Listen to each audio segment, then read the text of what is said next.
mikolo egyo.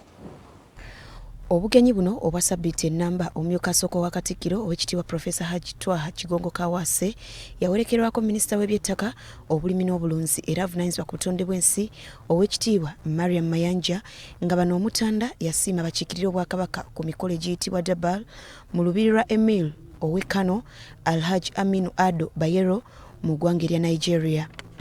Nga tutumiddwa Ssaabasajja Kabaka yasiimye tubeerewo ku mikolo gya Emil ya Eid al-Adha ya kola bagita Daba festivals kola jigatta eddiini n'obuwangwa okuva olwaleero ku makya obwedda tusinkanye Emil tusobodde okumuwa obubaka bwa Ssaabasajja Kabaka bwe yatuwadde. Natambudde n'Oweekitiibwa Hajjati Mariam Mayanja, Minisita w'Ettaka, Obulungi bwansi n'Obutonde bw'ensi n'Obulimi.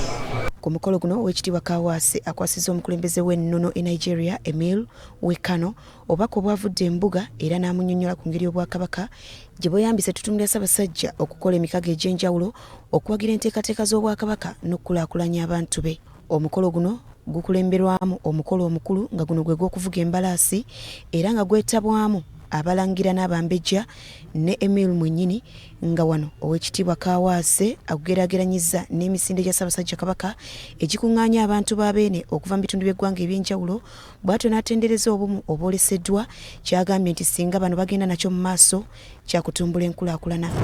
Ekikolwa ky'okuvuga embalaasi ezo nga beetooloola wano kikolwa kigatta abantu ate nga tukimanyi nti obumu g'emaanyi. Abantu abo bonna baba beegasse tukizudde nti kigenda kibayambako okulwanyisa endwadde obwavu n'obutamanya kubanga kiraga amaanyi gaabwe okukolera awamu emirimu. Oyinza okigereegeranya ku misinde gye tubeera nagyo egya Ssaabasajja Kabaka waffe bakolera wamu. Mu ngeri yemu ategeezezza nti abantu b'e Kano nabo bagenda kugenyiwalako wano mu bbanga eritali lya wala bw'atyo n'ategeeza nti Obwakabaka bwakugenda mu maaso n'enkolagana eno era nga balina essuubi nti bingi amawanga gombi bye gagenda okweyigirako.